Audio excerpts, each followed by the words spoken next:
आसपास की चीजों को देखता हूँ चारों तरफ और विश्व में घटित अनेक घटनाओं को देखता हूँ तो मुझे ऐसा लगता है कि हम रीसिविलाइजेशन के उस दौर में इस मुहाने में खड़े हो गए हैं। तो शायद हमको फिर से सभ्य होना पड़ेगा। ये आज सड़कें सुनी हैं, पूरा सन्नाटा छाया हुआ है इस जगत पे और सड़कें वीरान हैं, शहर सूने हैं, पूरा निर्जनता का आलम है। इन सब चीजों को सोचता हूँ मैं, मुझे लगता है इन सब के पीछे आखिर कारण क्या है। प्रकृति के अवलोकन से मुझे ऐसा लगता है कि as the earth moves around the sun, so do happening in one's life. Good or bad depends upon the ideas one conceives. Simply, that's destiny. Deeds serve later. जैसे ये पृथ्वी सूरज के चारों ओर चक्कर लगाती है, वैसे ही जीवन की घटनाएं भी जीवन में घटित होती हैं। हर किसी के अच्छी या बुरी यह निर्भर करता है उसकी सोच पर, उसके कॉन्सेप्ट पर, उसके ख्यालों पर और शायद इसी का नाम भाग्य है। आदमी काम तो जिस चीज को सोचा रहता है बाद में अंजाम देता है। काम का वो दौर जो है बाद में आता है। This reminds me of a story which I had read long before, which fits too much to the current situation. ये बहुत पहले की बात है कि किसी गांव में एक बार आपसी विवाद के कारण धर्म के नाम पर, जाति के नाम पर, आस्थाओं के नाम पर, भाषाओं के नाम पर दंगा फसाद हो जाता है। सारे घर जला दिए जाते हैं, लोग भागने लगते हैं। बहुत से लोग उस गांव को छोड़ के आधी रात को भागते हैं, बसों में, ट्रेनों में, पैदल भाग जाते हुए। ऐसे ही प्रेम नाम का एक लड़का चलते चलते किसी गांव में जा पहुंचता है और चलते चलते वो जाके बेहोश हो जाता है। और जब उसे होश आता है तो अपने सामने झुके हुए एक वृद्ध सज्जन को पाता है जो कि उसके सेवा शुश्रूषा में लगे रहते हैं। फिर थोड़ी देर पश्चात गांव के सारे लोग आ जाते हैं हालचाल जानने और उसकी मदद और सेवा में लग जाते हैं। तो उसको ये सब स्थिति को देखकर बहुत ताजुब होता है और वो अपने वृद्ध दादाजी से पूछने लगता है, दादाजी ये कौन सा गांव है, ये इतना अच्छा गांव कैसे है, यहाँ के लोग कितने अच्छे हैं, जो आपस में कितने सौहार्द और प्यार से रहते हैं और एक दूसरे की मदद करते हैं।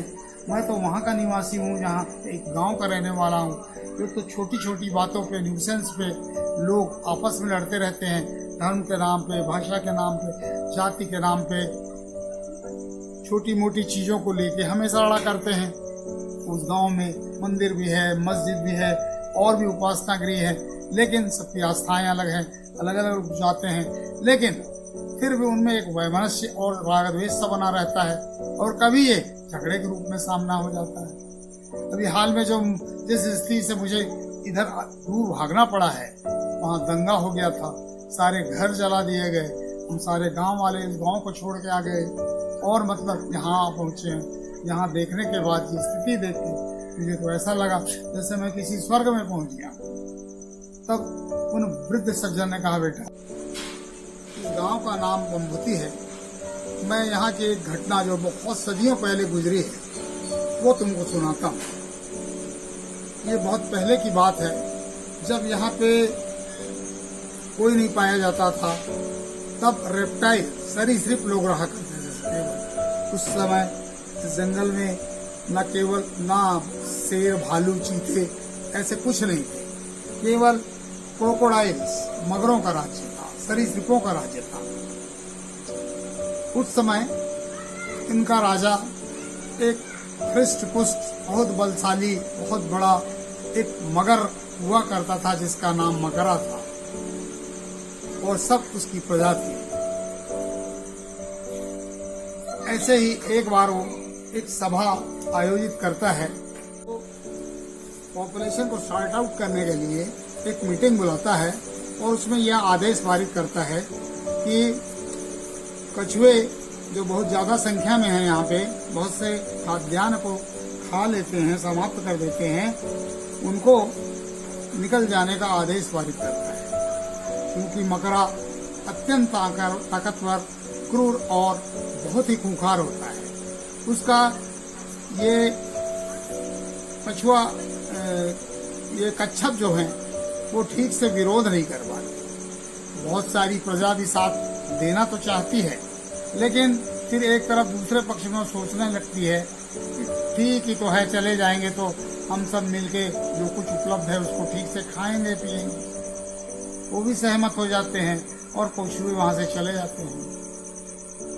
कुछ दिनों के पश्चात परमभूति के वातावरण में इतनी गंदगी फैल जाती है, इतना दूषित वातावरण हो जाता है, इतनी बदबू आने लगती है कि लोग को मकरा फिर सोचने लगता है कि इसका क्या कारण है भाई। उसको ऐसा लगता है कि ये सांप वाप ज्यादा है यहाँ पे, जिसके कारण ये गंदगी करते हैं, इनको भी यहाँ से निष्कासित किया जाए तो शायद स्थिति सुधर जाएगी। वो अगली सभा में सांपों को निकल जाने का आदेश दे देता है। सांप भी चले जाते हैं।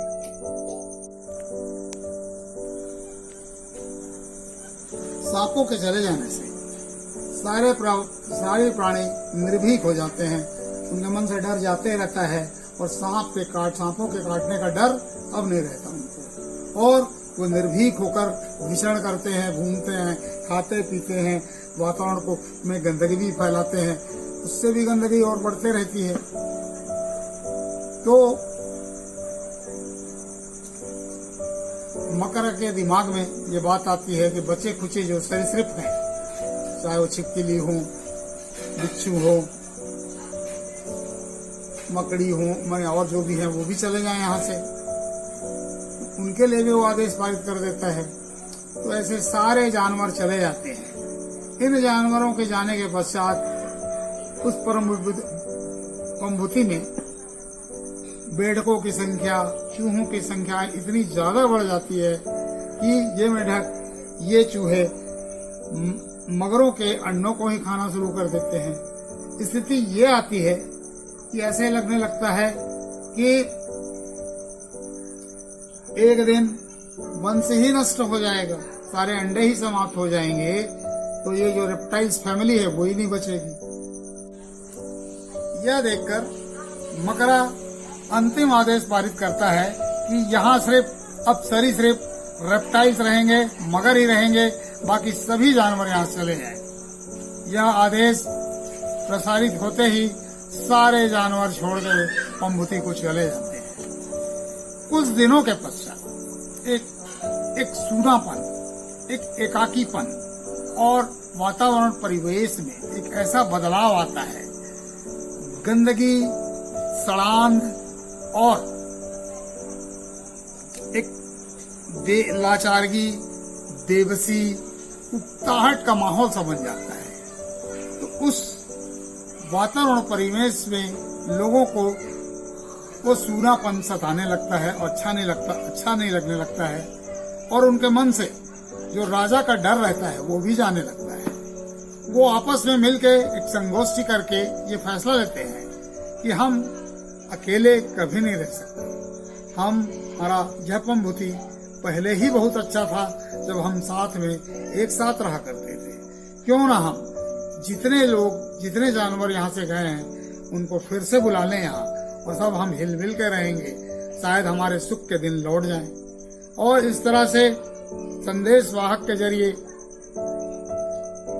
वो बचे हुए मगरों ने उन जानवरों को संदेश भेजा कि आप सब लोग लौट आओ, हम यहाँ पे इस धरती को फिर से एक साथ हिल मिल के रहेंगे, खुशहाली के साथ रहेंगे। इस जंगल को हम जैसे पहले था वैसा ही स्वर्ग बना डालेंगे। यह आदेश मिलते ही सारे जानवर उछलते कूदते, नाचते, दौड़ते, कूदते, लौटते चले आते हैं, और उस परमभूति में पहले ही की तरह कुछ दिनों के पश्चात हरित भरित हो, वो पूरा सुख सुविधाओं से संपन्न हो, स्वर्ग का एक कोना बन जाता है। इस कहानी को सुनाने के बाद वृद्ध सज्जन प्रेम से बोलते हैं, प्रेम, तुम इस अच्छे हो जाओगे तो अपने गांव को फिर वापस चले जाना, और जरूर चले जाना। तब प्रेम ने कहा, मैं उस गांव में नहीं जाना चाहता, वहां जाने से मुझे अच्छा नहीं लगता, मुझे डर भी लगता है। तो वृद्ध सज्जन ने उनसे कहा, आग्रह किया, नहीं, मैं तुमसे आग्रह करता हूँ, तुम वहां जरूर जाना और जाके पंबुती की इस कहानी को सबको सुनाना, बार बार सुनाना, लोग ना सुने तो भी सुनाना, लोग हंसे तुम भी तो भी सुनाना, और अंत में बताना कि after all it is the love that counts.